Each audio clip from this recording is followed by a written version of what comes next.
కాణిపాక దేవస్థానం వినాయక స్వామి ఆలయానికి వచ్చే భక్తులను ఉద్దేశపూర్వకంగా ఇబ్బందులకు గురి చేస్తే టెండరుదారులపై కఠిన చర్యలు తప్పవని కాణిపాకం దేవస్థానం నూతన ఈవో పెంచల కిషోర్ తెలియజేశారు. ఇటీవల మణికంఠేశ్వర స్వామి ఆలయ పరిసరాల్లో ఉన్న పార్కులో విజయవాడ ప్రాంతానికి చెందిన కొందరు భక్తులు ఫోటోలు తీస్తుండగా స్థానిక టెండర్దారుడు వాళ్ల వద్దకు వెళ్లి దౌర్జన్యంగా మాట్లాడడం జరిగిందని, ఆ విషయాలు సోషల్ మీడియాలో రాష్ట్ర ప్రభుత్వం దృష్టికి వెళ్లడంతో చర్యలు తీసుకుంటున్నట్లు ఈవో వెల్లడించారు. మిగిలిన టెండర్దారులు భక్తుల పట్ల మర్యాదపూర్వకంగా వ్యవహరించాలని తెలిపారు.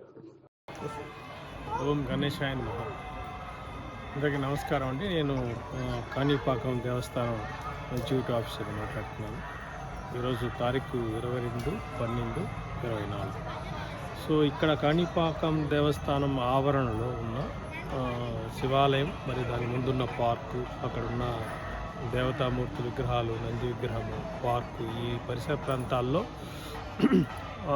ఒక టెండరు ఈ సంవత్సరం ఫిబ్రవరి ఆ సమయంలో ఒక టెండరు ఇష్యూ చేయడం జరిగింది. అప్పుడున్న దేవస్థానం యాజమాన్యం వాళ్ళు దీని టెండర్ ప్రకారము ఇక్కడున్న ఆవరణలో ఫోటోలు తీసుకొని ప్రింట్ తీసి యాత్రికులకు కానీ భక్తులకు కానీ ఇచ్చేటట్టు దానికోసం వాళ్ళు సుమారుగా 21 lakhsకి టెండర్ పాడుకున్నారు.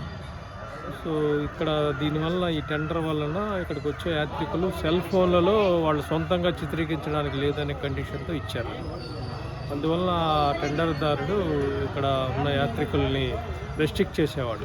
సెల్ ఫోన్లు తీయకూడదు, మా కెమెరాతోనే తీసుకోవాలి అని రెస్ట్రిక్షన్స్ పెట్టాడు. అది అంతకుముందు ఉన్న కొంతమంది యాత్రికులు ఫోటోలు తీసుకోవడానికి వచ్చినప్పుడు ఈ టెండరు ఎవరైతే పాడుకున్నారో ఆ వ్యక్తి అడ్డుకోవడం జరిగింది. ఆ తర్వాత అతను దాన్ని వీడియో తీసి సోషల్ మీడియాలో పెట్టడం, అవి ప్రభుత్వం దృష్టికి కూడా వెళ్ళడం జరిగింది. సో ఇప్పుడు గత 4-5 రోజుల నుంచి ఆ టెండర్దారులతో మాట్లాడి యాత్రికులకి భక్తులకి అసౌకర్యంగా ఉంది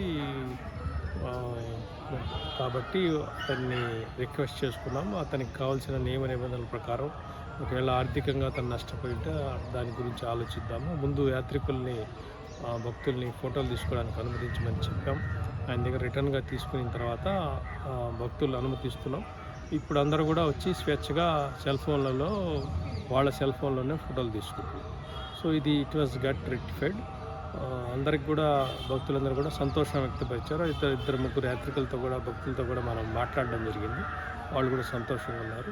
ఒకవేళ టెండర్కి ఎవరైతే పాడారో వాళ్ళకి ఏదైనా ఆర్థికంగా నష్టం జరిగితే అది వీళ్ళకు after that issue later stage. ఇప్పుడు మాత్రం అందరూ కూడా ఆనందంగా ఉన్నారు. ఈ ఏరియాలో సెల్ ఫోన్లో చిత్రీకరించుకోవడానికి, సెల్ ఫోన్లో ఫోటోలు కానీ వీడియోలు తీసుకోవడానికి ఎటువంటి రెస్ట్రిక్షన్స్ లేవు.